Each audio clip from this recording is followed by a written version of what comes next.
Hello दोस्तों, नमस्कार। स्वागत है आपका अपने चैनल एग्जाम गुरु में।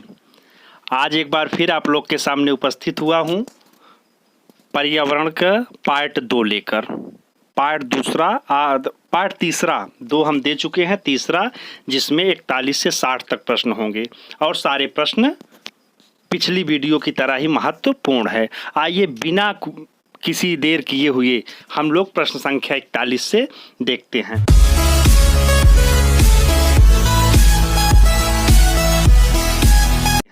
तो देखिए 41, नदियों के जल को प्रदूषण मुक्त करने के लिए गंगा कार्य योजना की शुरुआत कब की गई? क्या नदियों के जल को प्रदूषण मुक्त करने के लिए गंगा कार्य योजना, ये देखिए गंगा कार्य योजना 1985 में 1985 में ये योजना की शुरुआत की गई। क्या? गंगा कार्य योजना।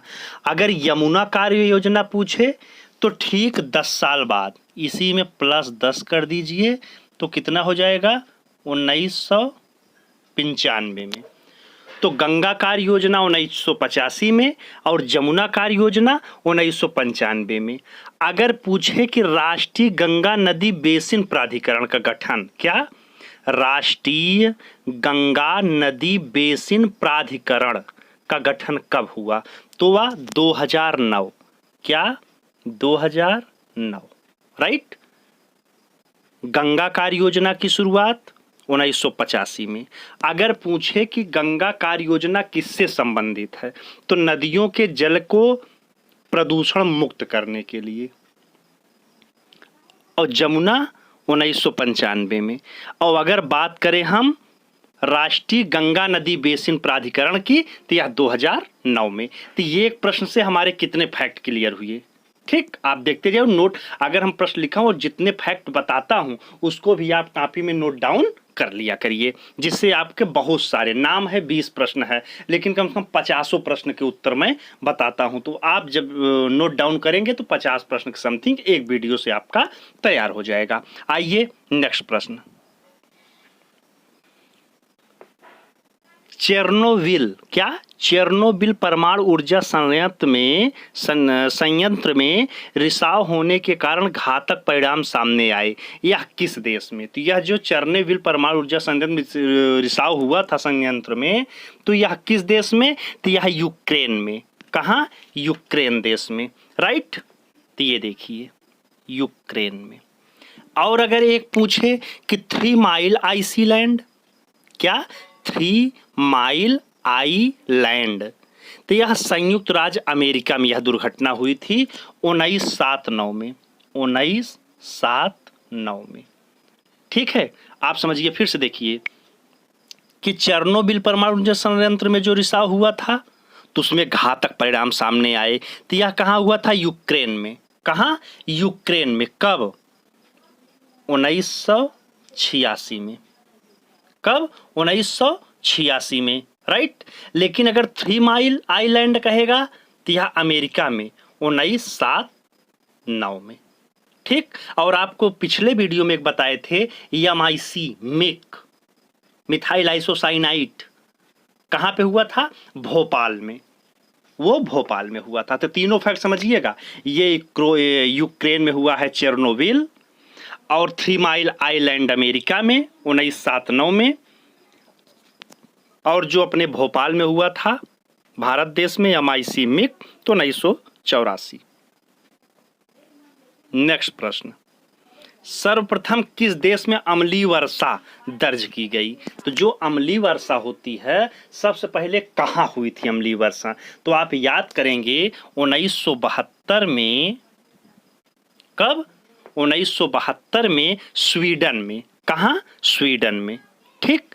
तो अगर हम आपसे बात करें कुछ फैक्ट के बारे में तो आप देखिएगा, ये जो अम्लीय वर्षा होता है इसके कारण स्टोन कैंसर होता है। ये भी प्रश्न बहुत पूछता है, क्या होता है? Stone cancer. किसके कारण? अम्लीय वर्षा के कारण। तो सर्वप्रथम अम्लीय वर्षा कहाँ हुआ? स्वीडन में। कब हुआ? 1972 में। और इसके कारण कौन सा रोग होता है? Stone cancer. क्या?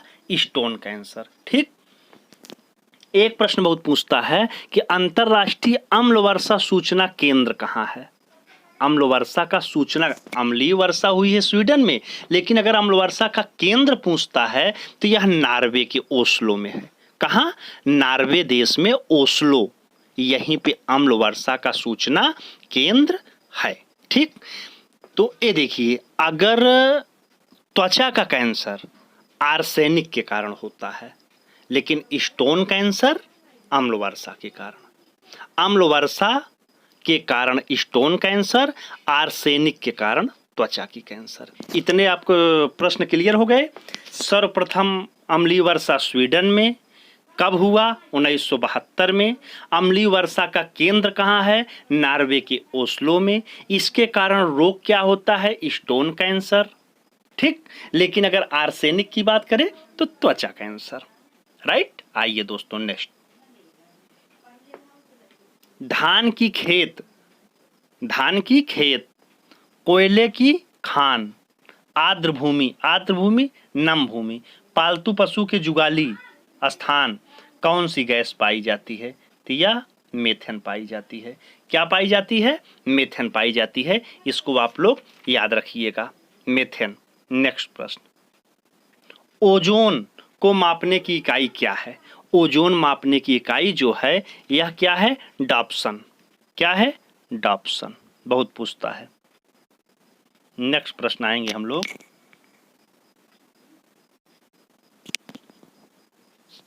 46, 45 हो गया, 45 हो गया। अब हम लोग 46 देखेंगे। 46 प्रश्न से, मोटर वाहनों से निकलने वाली मुख्य प्रदूषक गैस कौन है? तो यह हमारा CO है, कार्बन मोनोऑक्साइड, जो मोटर वाहनों से निकलती है।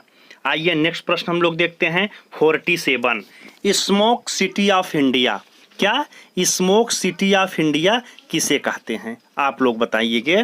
तो स्मोक सिटी ऑफ इंडिया आप लोग देख रहे हैं, कोलकाता को कहते हैं। किसे कहते हैं? कोलकाता को। कोलकाता कहाँ है? अपने देश भारत में।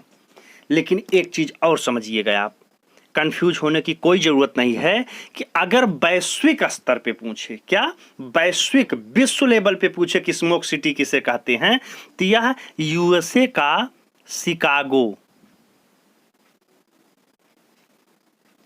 शिकागो शहर जो है, इसे धूम्र नगर, वही स्मोक सिटी कहते हैं।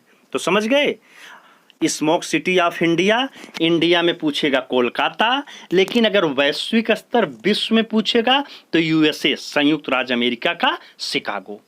राइट। नेक्स्ट प्रश्न, वायु प्रदूषण के विश्वसनीय संकेतक हैं। क्या हैं? लाइकेन और मास। क्या? लाइकेन और मास। अगर कभी पूछते कि लाइकेन प्रदूषक है जल प्रदूषण, वायु प्रदूषण, मृदा प्रदूषण, ध्वनि प्रदूषण, तो ये यूपी टेट 2017 में आ चुका है, यूपी टेट 2017 में। तो आप करोगे लाइकेन जो है वायु प्रदूषक है, वायु प्रदूषण से संबंधित, और मास वायु प्रदूषण से। 49, प्लास्टिक की थैलियों को नष्ट नहीं किया जा सकता है। क्यों? क्योंकि ये बने होते हैं किससे? पॉलीमर से। पॉलीमर से बने होते हैं, इसलिए पॉलीथीन कभी नष्ट नहीं होती है। अगर आप इसको जमीन में गाड़ दो, कहीं भी कर दो, पानी में डाल दो, लेकिन यह कभी नष्ट नहीं हो सकता है। नेक्स्ट प्रश्न आइए देखते हैं, 50, PAN, पान का संबंध है, तो यह वायु प्रदूषण किससे संबंधित है? वायु प्रदूषण से। इसका फुल फॉर्म क्या होता है? Peroxy acetyl nitrate. क्या?